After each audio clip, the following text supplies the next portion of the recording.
Selamat datang di channel Pemuja Malam. Jangan lupa like, share, and subscribe ya. Terima kasih.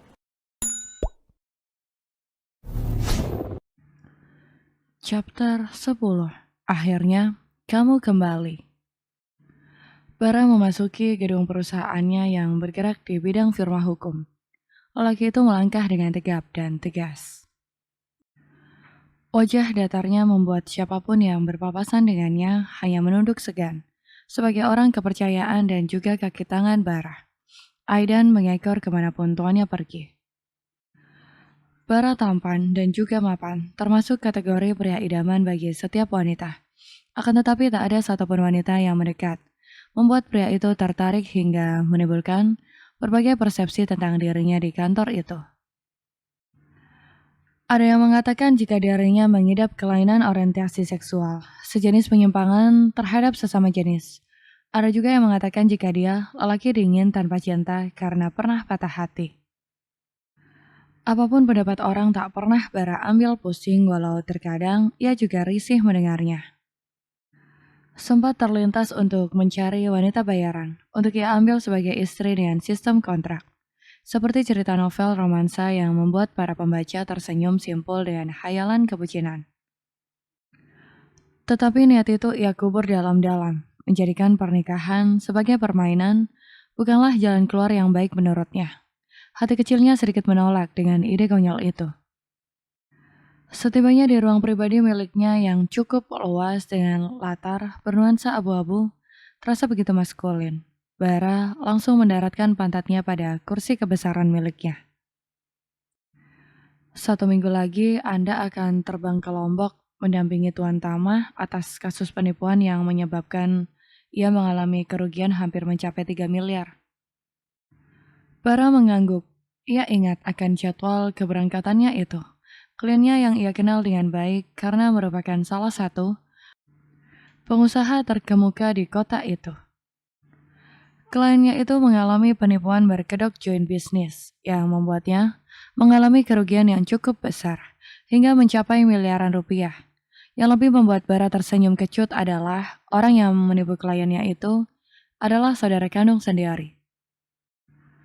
Uang memang membutakan mata hati, mengabaikan ikatan darah demi keuntungan pribadi.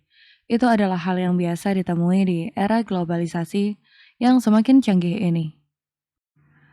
Norma dan hati nurani manusia kini tergadaikan hanya demi lembaran berwarna merah menggoda itu. Banyak quote bijak yang mengagung-agungkan tentang uang bukanlah segalanya. Namun nyatanya semua kehidupan dan harga diri seseorang pun dinilai dengan uang. Lalu, apa jadwalku hari ini? Notifikasi masuk ke dalam ponsel lelaki berambut lurus dan sedikit panjang itu. Menghentikan Aidan yang hendak membuka mulut untuk menjelaskan apa yang tertulis pada jurnal yang sedari tadi ada di tangannya. Terpaksa Aidan menunggu. Aidan tahu betul jika atasannya itu paling tidak suka disalah apa yang sedang ia lakukan. Mata Bara memicing melihat nama Peter tertera di layar. Bawahannya yang ia perintahkan untuk mengawasi gerak-gerik keluarga Robert. Wanita itu kini pulang, aku tak tahu ia pulang dalam rangka hanya berkunjung atau memang ingin kembali. Jantung Bara berdegup kencang membaca isi dari chat tersebut. Setelah 5 tahun, akhirnya kau kembali. Gumam Bara tanpa sadar. Ia tak sedetik pun membalas pesan Peter. Karena ia tak memiliki perintah lanjutan untuk pria itu selain mengawasi. Siapa yang kembali, Pak? Celetuk Aidan yang selalu ingin tahu. Entah mengapa, apa yang menyangkut dengan Bara menjadi berita yang paling membuatnya penasaran dibandingkan nama pemenang Liga Bola Internasional yang menjadi kegemarannya itu. Ujung mata Bara menatap tajam. Seketika Aidan menunduk tak melanjutkan kembali pertanyaannya. Kau belum menjawab apa jadwalku hari ini, Aidan? Oh iya Pak, sontak Aidan kembali membaca jurnal di tangannya. 1 jam lagi ada meeting dengan Mr. Dakarian. Membahas perkembangan pembangunan homestay di Labuan Bajo dan sorenya jadwal Anda kosong. Lalu malam Anda harus menghadiri acara makan malam yang disiapkan oleh Ibu Jelita. Jelas Aidan. Selain seorang pengacara, Bara juga seorang pengusaha di bidang properti. Ia juga memiliki beberapa income pasif yang membuat kekayaannya jauh lebih banyak dari saudaranya, Kelvin. Namun Bara menyembunyikan semuanya dengan sangat rapih. Dahi lelaki berahang tegas itu berkerut. Ia pun kembali memicingkan matanya. Acara makan malam dengan Mama. Aidan menganggukkan kepala sebagai jawaban. Tanpa ia jelaskan secara terperinci sekalipun, Aidan yakin atasannya itu tahu betul alasan dari Jelita mengajaknya untuk bertemu di restoran. Apalagi kalau bukan untuk mengenalkannya pada para gadis-gadis yang Jelita anggap pantas untuk putranya itu. Katanya memberikanku waktu 5 bulan, namun nyatanya tampaknya Mama sudah tidak sabar menyuruhku untuk menikah. Kerembara sembari menarik salah satu sudut bibirnya ke atas. Saya rasa tak ada salahnya Anda datang, Pak. Siapa tahu kali ini cocok. Sangat menyenangkan memiliki seseorang yang akan menyambut kita saat pulang kerja dengan senyum manis dan makanan yang enak. Apalagi ditambah celoteh bayi kecil yang menggemaskan. Ucap lelaki yang sudah memiliki istri dan seorang putri, berumur 2 tahun itu dengan wajah bahagianya. Apa kau sedang pamer padaku, Aidan? Aidan hanya tersenyum santai menanggapi sindiran Bara. Saya sedang berbicara layaknya seorang saudara laki-laki Anda, Pak. Setelah Anda menikah dan memiliki anak, maka hidup Anda yang monoton dan sepi akan jadi lebih berwarna. Anda hanya perlu memilih salah satu untuk menjadi pendamping hidup Anda. Seorang wanita yang bisa membuat Anda jatuh cinta padanya berulang-ulang kali. Sayangnya, semua itu tak semudah yang kau ucapkan, Aidan. Hubungan dengan cinta saja berakhir dengan sebuah pengkhianatan. Apalagi yang tanpa cinta. Balas Bara. Binar matanya kini meredup.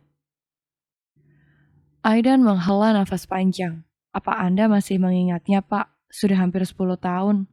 Untuk apa Anda mengingat seseorang yang mungkin saja tak memperdulikan Anda, Pak?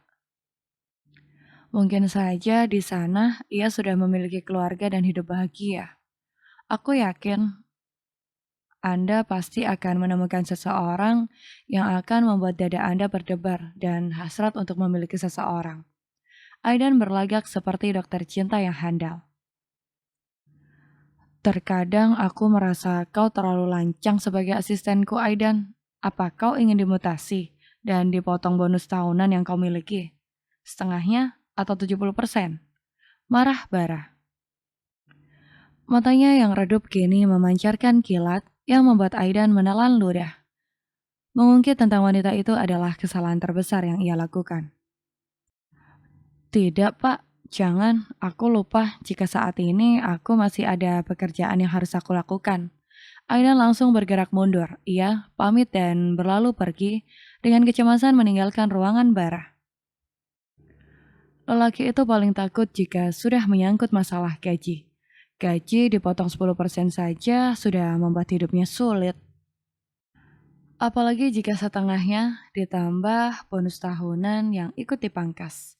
Aidan tak bisa membayangkan bagaimana ia pulang ke rumah dengan keadaan tenang. Gaji dipotong, bisa-bisa koperku dilempar keluar oleh Riana dan tak dapat jatah malam.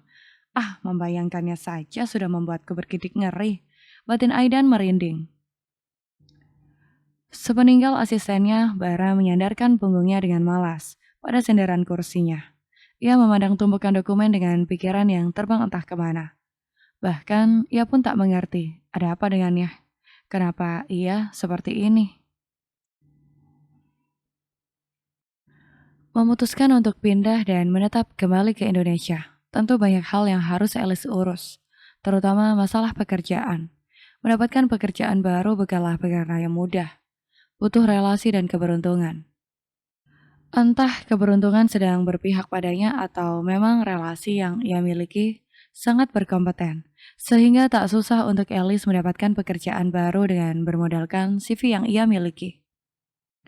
Dengan setelan celana panjang yang berwarna netral dipadu blus berwarna toska, membuat tampilan wanita itu terlihat cantik dengan kaki panjang dan jenjangnya. Alice turun dari mobil dengan santai, di bawah langit cerah dengan panasnya matahari yang begitu terik. Alice langsung berjalan memasuki gedung pencakar langit tersebut. Ia memiliki janji temu hari ini pada pemilik perusahaan tersebut. Selamat siang, saya Yona. Saya ingin bertemu dengan CEO JK Group. Ujar Alice pada resepsionis secara sopan dengan memperkenalkan dirinya dahulu. Selamat siang juga Bu Yona. Apa Ibu sudah membuat janji? Balas wanita bersanggul dengan bola mata yang diberi softline berwarna abu-abu itu dengan ramah. Sudah, jawab Alice singkat. Tentu ia sudah membuat janji. Lebih tepatnya, Bianca yang membuat janji dengan lelaki itu. CEO perusahaan ini adalah sepupuh jauh dari Edward. Pria itu juga merupakan teman dekat Bianca.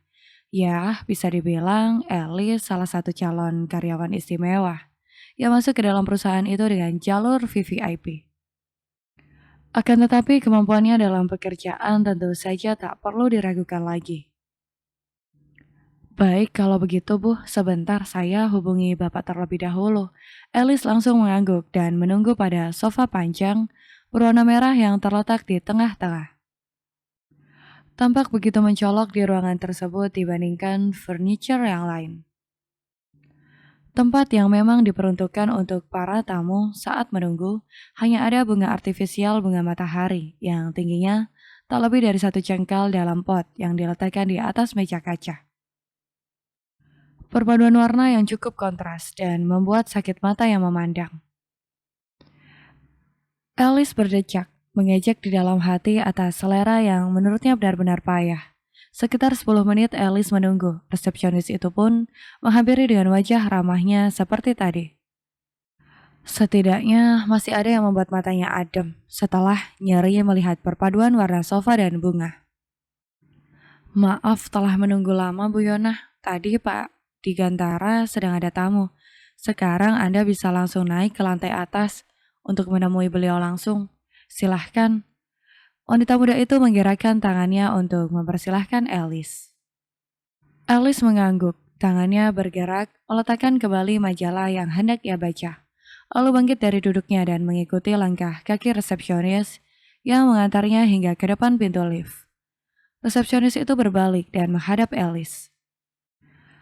Maaf Bu, saya hanya bisa mengantar hingga ke depan pintu ini saja. Ruangan Pak Dirgantara ada di lantai 8, sebelah kanan dari pintu lift. Jelas wanita yang kini Alice ketahui bernama Sinta. Setelah ia melihat name tag yang terpasang di dadanya. Terima kasih, ujar Alice membalas senyuman wanita itu yang tiada luntur sedari tadi. Sinta menundukkan kepalanya sedikit, lalu beranjak meninggalkan Alice seorang diri, menunggu pintu lift terbuka. Tanda panah berwarna merah yang ada di pintu lift bergerak turun dengan cepat. Sekitar 2 meter dari pintu lift, ia berdiri. Terdapat pintu lift lain yang penuh dengan orang-orang yang beraktivitas naik turun. Tetapi tak ada satupun yang berani mendekatinya dan menunggu di pintu lift yang akan ia gunakan nanti. Sepertinya itu lift khusus karyawan dan ini lift para petinggi perusahaan ini, pikir Alice. Ia tersenyum simpul melihat perbedaan kasta berdasarkan benda kotak yang akan membawa ia naik ke atas.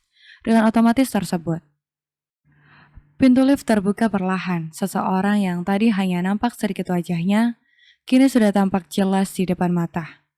Alice tertegun dan terpaku. Untuk sejenak, wanita cantik dan anggun itu lupa bagaimana caranya untuk bernafas. Kota itu begitu luas dan dari sekian banyak tempat, kenapa ia harus bertemu dengan lelaki berahang tegas itu di tempat ini? Bara memicingkan matanya, melihat reaksi tegang yang ditunjukkan wanita yang berdiri tepat di hadapannya. Ia menatap lekat wajah wanita itu. Sampai kapan kau akan berdiri di depan sana? Menyingkirlah, ujar Bara datar. Posisi Alice yang begitu pas di tengah membuat lelaki itu sulit untuk keluar dari lift. Alice yang tersadar dari lamunannya langsung bergeser, seperti orang bingung, dan sedikit menundukkan kepala. Menjatuhkan tatapan matanya pada ujung sepatu Bara, yang melangkah maju, keluar dari pintu lift tersebut. Setelah pria itu benar-benar pergi, barulah Alice kembali, meregangkan pandangan matanya, melihat punggung lelaki tegap itu dengan senyum getir. Ternyata dia tidak mengenaliku. Baguslah, mungkin itu lebih baik. Alice kembali pada tujuan utamanya, masuk ke dalam lift untuk naik ke lantai atas. Alice mencoba untuk mengabaikan pertemuan yang tak terduga tersebut. Entah kenapa wanita itu merasakan ada sedikit perasaan sedih di sudut dalam hatinya. Namun cepat ia tepis rasa itu. Mereka kini hanya dua orang asing yang tak saling mengenal. Pintu lift terbuka. Langkah kaki Alice langsung terayun mengikuti instruksi yang resepsionis tadi katakan. Seorang pria tinggi kurus menghampirinya, menahan langkah kaki Alice dan menginterogasinya. Alice pun langsung menjelaskan pada pria tersebut. Setelah mendengar apa yang diucapkan Alice, lelaki yang diketahui bernama Stephen dan merupakan asisten pribadi di Dirgantara mengetuk pintu. Setelah mendapat izin dari dalam, barulah ia mempersilahkan Alice untuk masuk. Selamat siang Pak, saya Kiona, yang sudah ada janji bertemu dengan Anda, ujar Alice ketika ia sudah berdiri tegap di hadapan Dirgantara.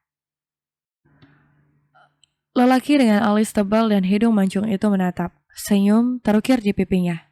Ditambah kawah kecil di tengah pipi, membuat senyum itu tampak begitu manis. Selamat siang juga, silakan duduk. Oh iya, jangan panggil saya Bapak, panggil saya Tama saja. Alice hanya membalas senyuman itu dengan senyuman tipis miliknya. Ia pun duduk di hadapan lelaki itu setelah diberikan izin. Lelaki di hadapannya ini cukup ramah, sebagai seorang pemilik perusahaan besar. Wajahnya juga tampan. Alice yakin, lelaki yang ada di hadapannya ini adalah tipe lelaki yang banyak digandrungi wanita. Saya sudah dengar tentang kamu dari Bianca dan dari CV yang kamu kirimkan ke bagian HRD. Saya lihat kinerja kamu cukup kompeten. Jadi, saya memutuskan untuk menerima kamu di sini sebagai sekretaris saya. Jadi, kapan kamu mulai bekerja? Ujar Tama membuat Alice sedikit terkejut. Loh, saya melamar sebagai staf marketing. Kenapa jadi sekretaris Anda, Pak? Alice bingung, karena ia tak memiliki pengalaman di bidang itu. Tama memajukan tubuhnya dengan kedua tangannya yang bertaut di atas meja. Ia menatap wajah Alice lekat-lekat, hingga wanita itu menjadi sedikit tak nyaman. Bagian marketing sudah penuh. Yang saya butuhkan saat ini adalah seorang sekretaris. Aku yakin kamu pasti bisa. Selamat bergabung dengan JK Group.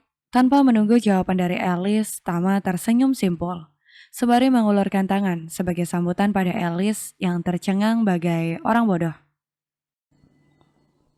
Bersambung.